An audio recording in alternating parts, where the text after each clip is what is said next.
पल मेरी याद तुम्हें तड़पाएगी। बीच में ना बोल। तुम्हें ना आएगी। भाभी भाभी। हाँ देवर जी, क्या हो गया?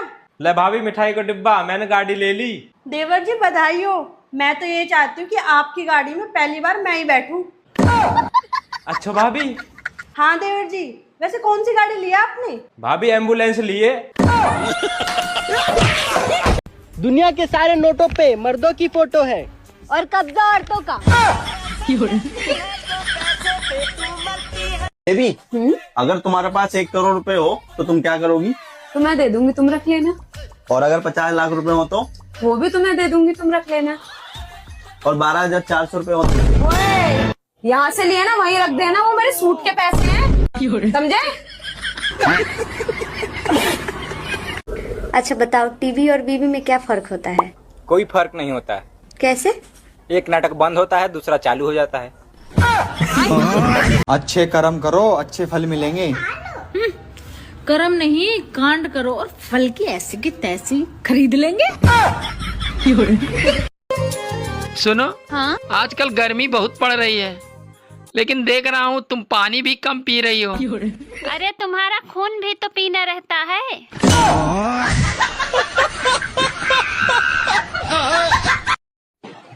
तुम क्या जानो, एक चुटकी भर सिंदूर की कीमत क्या होती है?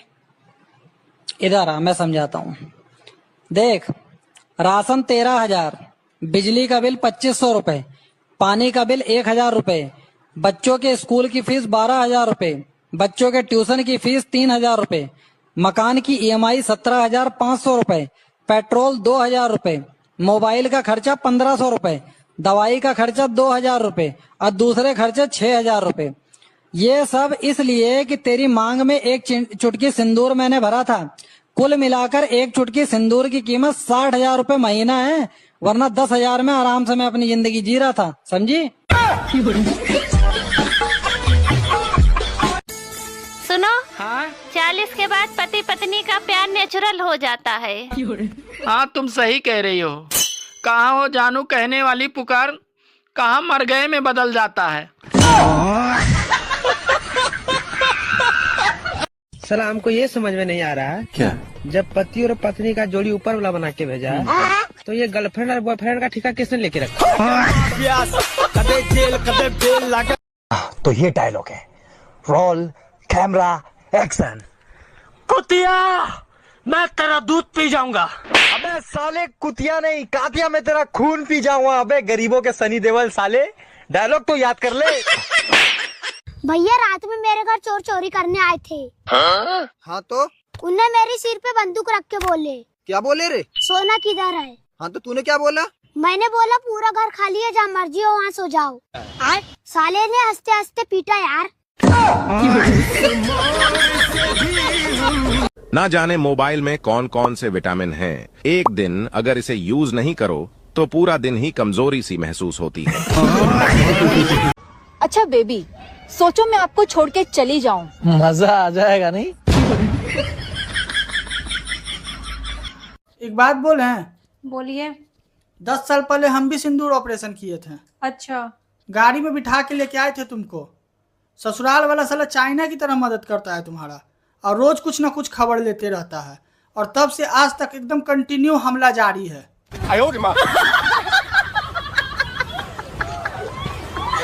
भाई, पत्नी को खुश कैसे रखें? पर्स का मुंह खुला रखें और अपना मुंह बंद रखें। क्या आप गर्मी से परेशान हैं? अरे हाँ भाई हाँ। अगर हैं तो मैं क्या करूं? मैं कौन सा स्विट्जरलैंड में हूं? मैं खुद परेशान हूं। कपड़े तो हमारे पास भी बहुत है, बट घर में फकीरों की तरह रहने का मजा ही अलग है। एक गाना हम सब बहुओं के लिए। सांस गाली देवे तो दिल पे नहीं लेवे, उम्र का है कसूर सैया चुप ही रेवे, जब सांस बुरा कुछ केवे बेचारा है मजबूर। देखो ये अकेली रह गई कैसी लाचार, कोई छुट्टी ही नहीं है रसोई से अब यार, ससुराल है झंडू सांस गाली देवे तो दिल पे नहीं लेवे उम्र का है कसूर ससुराल है झंडू। मेरी लाइफ भी गोपी बहू जैसी हो रही है, ना अकल है ना खुद का पैसा, बस सारा दिन धूमता ना धूमता ना। समझाते तुमको समझ में तो आता नहीं है, आखिर में क्या हुआ? फेल हो गए ना इंग्लिश में? इंग्लिश में हम फेल हो गए तो क्या? मान नहीं सकते हम, डिस्पॉसिबल। डिस्पॉसिबल? अरे इम्पॉसिबल होता है पागल, इसीलिए फेल हुई हो तुम। सुनो ना, हाँ आजकल सारी औरतें अपने पतियों का नाम लिखवा रही हैं, मैं भी लिखवा लूं? हाँ लिखवा लो। कहाँ लिखवाऊं? अपने बाप की प्रॉपर्टी पे। अच्छा पूजा, ये बता सास, नंद और हस्बैंड में क्या फर्क है? जो सांस ना लेने दे वो सास है, और जो जिंदगी में आनंद ना लेने दे वो नंद है, और जो बनी बनाई लाइफ की बैंड बजा दे वो हस्बैंड है। अच्छा सुनो, अगर कभी मुझे कुछ हो जाए तो आप दूसरी शादी कर लेना। ठीक है। बड़ी जल्दी मान गए।